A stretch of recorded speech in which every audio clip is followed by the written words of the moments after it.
I want to cover today a theme that I'm finding quite regularly so far in my second semester of my program. It's not a commercial. It's like 4:30 in the morning and I'm extremely sleepy.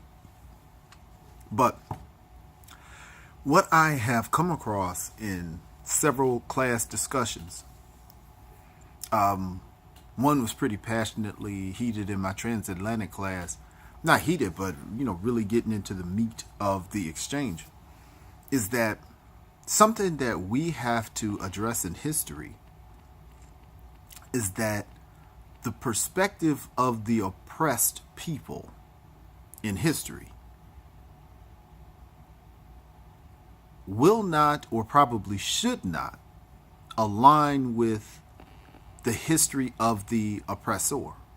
Now, the oppressor, 9 times out of 10, is going to be your Anglo-Saxon, European, American white person.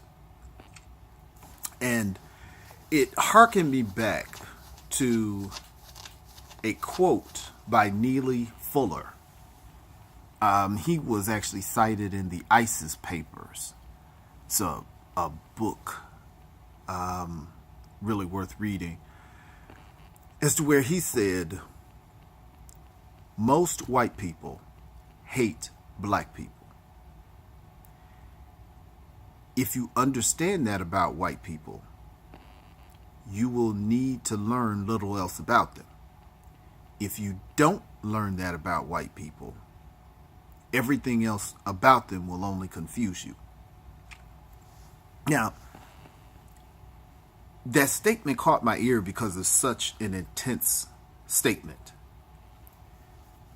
And it was actually in a book, it was cited in a book that was written by a psychologist, not a historian.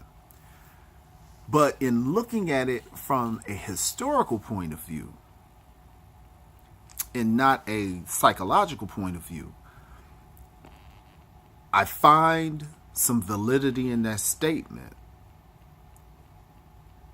But you have to make some clarifications and some qualifications to it.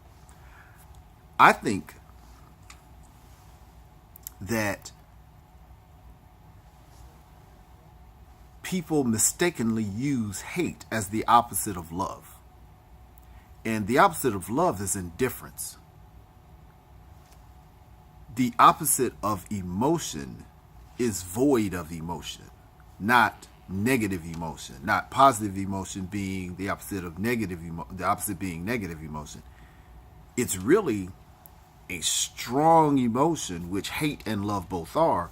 The opposite is void of emotion, which is indifference. And I believe that there is a lot of argument against, historically, white hatred of black people, especially in post 1964. I mean, obviously, minus the murders of all the civil rights leaders and the Black Panthers. But I think that's the biggest thing that is prevalent today that causes a lot of confusion. Whites, the American Anglo, the European descent American, is completely and utterly indifferent to the situations and circumstances of the oppressed people in the United States and elsewhere in the world, but particularly my area of study being the United States. And it's indicative today. The NFL situation, where the people are protesting blacks being murdered. Whites didn't care. They acknowledged it was happening, but there was no change in them through that acknowledgement. That's the difference between caring and acknowledging something happened. Their focus wanted to be on what was important to them, which was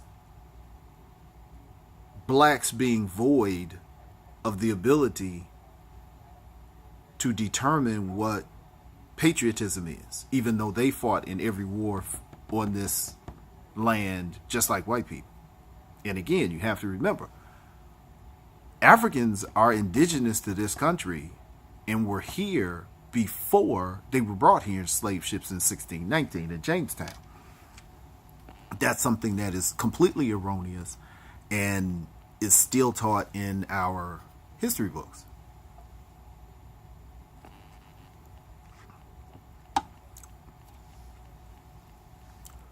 So,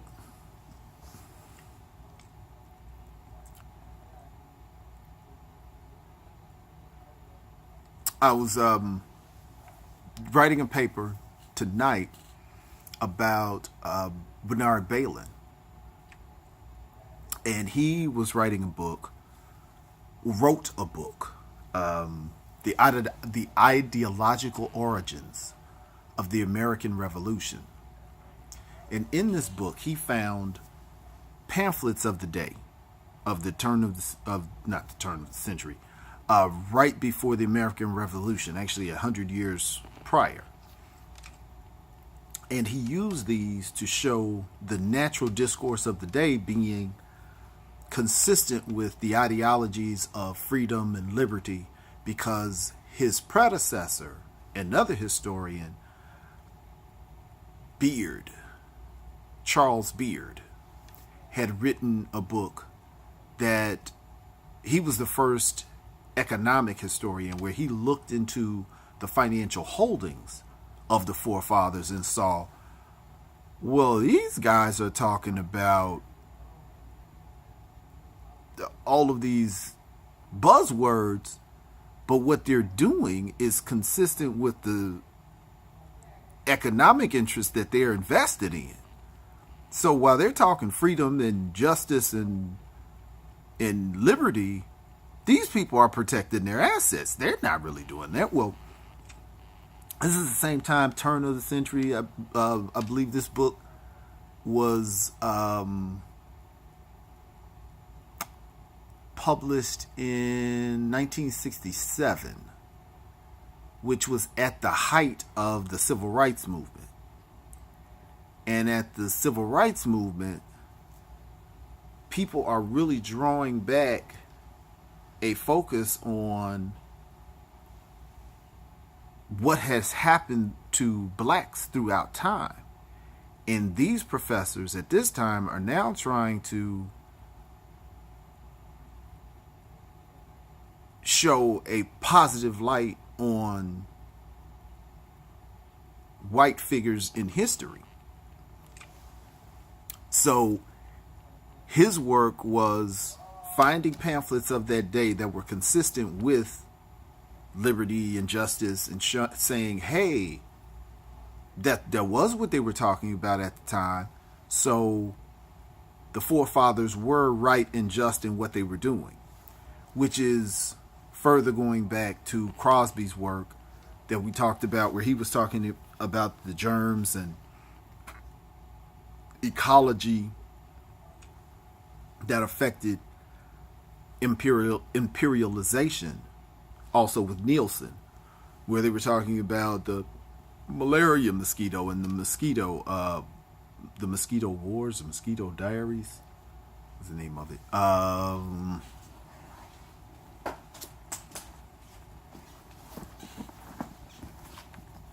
Anyway, where there is this push to either excuse or to move away from the perspectives that these forefathers were really cruel people and violent people and self-serving. That being the case, I am really trying to find the name of that book. It was The Mosquito Empires, Ecology and War in the Greater Caribbean. And that was about how malaria and yellow fever, wiped out so many indigenous people, and then protected the imperialists because they had lived through it and developed an immunity to it. When other Europeans came to take from the Europeans who had settled here, they were protected by these illnesses and germs because they were immune to it, but the people who were coming to attack them weren't. So it really gave a lot of credence to Manifest Destiny, because it was like God cleared the land for them to take it, and then God protected them for them to have it. So in that mindset, that's where Manifest Destiny ultimately came rolling down. And of course, I was challenged on that by several people in the classroom that were white. And it was at the very least a very logical argument, and the pieces fit together. But that's where I began to really notice that the perspectives, going back to the Native American women attacking the white women settlers,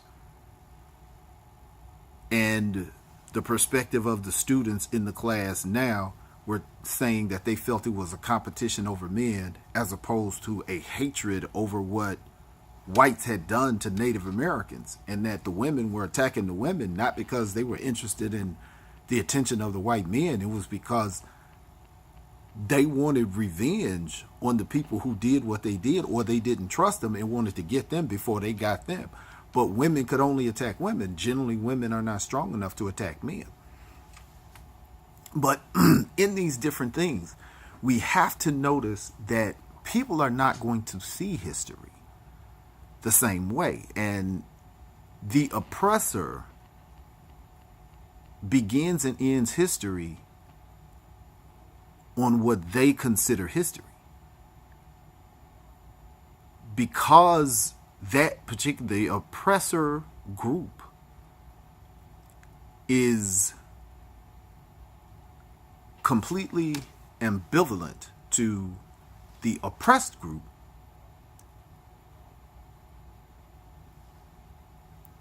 the perspective of the oppressed group does not come into play, and they see their information as the whole.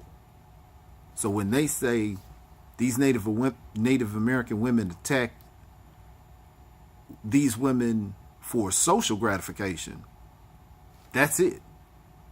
It doesn't include, well, all of these things were done to these people by white people. So that's where their history starts.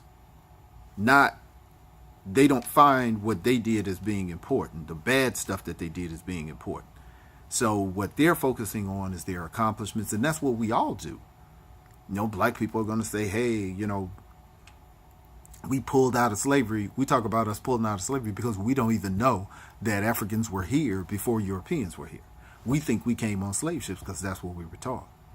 So again, you know, we want to keep that in our forefront of our consciousness, that history is reported differently by way of who is reading it.